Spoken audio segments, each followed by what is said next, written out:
Praise the lord. దేవునికి మహిమ కలుగును గాక. ప్రతిరోజు క్రమం తప్పక వాగ్దానాన్ని వీక్షిస్తున్న ప్రతి ఒక్కరికి యేసయ్య నామములో ప్రత్యేక వందనములు. సబ్స్క్రైబ్ చేసుకుని అనేక మందికి షేర్ చేసి దేవుని మాటల ద్వారా బలపరచండి. దినమునకై ఏర్పాటు చేయబడిన దేవుని వాగ్దానము. ఆదికాండ గ్రంథము 26వ అధ్యాయము 14వ వచనము. ఫిలిష్తీయులు అతని యందు అసూయపడిరి. అసూయ పడవద్దు. The Philistines envied him. ఫిలిష్తీయులందరికీ ఇస్సాకు మీద అసూయ పుట్టింది. ఒక మనిషి ఎదుగుతున్నాడు అంటే లోకంలో, సమాజంలో అసూయ. మంచి బట్టలు వేసుకున్నాడు అంటే అసూయ, మంచిగా పాటలు పాడుతున్నాడు అంటే అసూయ, వాయిద్యాలు బాగా వాయించిన అసూయ, మందిరాలు బాగా కట్టబడుతున్నాయి అంటే అసూయ, దేవుని సేవకులు బహుబలంగా వాడబడుతున్నారు అంటే అసూయ, మంచి మంచి ఉద్యోగాల్లో ఉన్నారంటే అసూయ, పెళ్ళిళ్ళు మంచి వైభోగంగా జరిగితే అసూయ, దీన స్థితి నుండి ఉన్నత స్థితిలోకి మారుతుంటే ఏమి వస్తుంది అంటే అసూయ. ప్రక్కవారిని చూసి, అంటే అందరికీ రాదు కానీ కొంతమందికి మాత్రమే ఈ అసూయ అనేది వస్తుంది. ఆనాడు ఫిలిష్తీయులకు కూడా ఏమి వచ్చింది? అసూయ అనేది వచ్చింది. ఎవరిని బట్టి వచ్చింది? ఇస్సాకును బట్టి వచ్చింది. లోకంలో ఉన్నవారు ఇలానే ఉన్నారు. క్రైస్తవులని పిలువబడుతున్న వారు కూడా ఇలానే ఉన్నారు.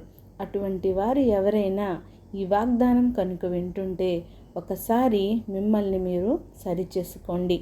ఫిలిష్తీయులు అసూయ పడేంతగా దేవుడు ఇస్సాకును ఆశీర్వదించాడు, హెచ్చించాడు.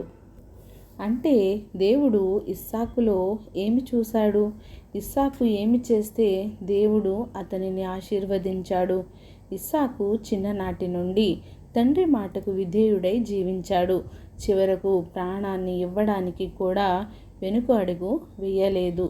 తండ్రి చూపించిన రిబ్కాను వివాహం చేసుకున్నాడు.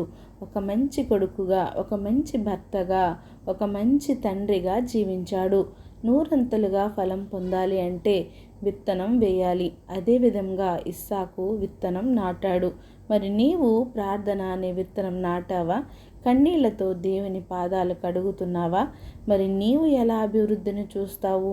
ప్రక్కవారిపై అసూయ పడక దేవునికి ప్రార్థించు. ప్రార్థన అనే విత్తనం వేసి దేవునిని అడుగు.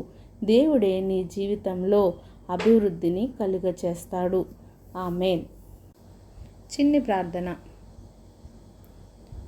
సకల ఆశీర్వాదాలకు కారణభూతుడైన మా ప్రియ పరలోకపు తండ్రి, మీరిచ్చిన వాగ్దానమునకై వందనాలు దేవా.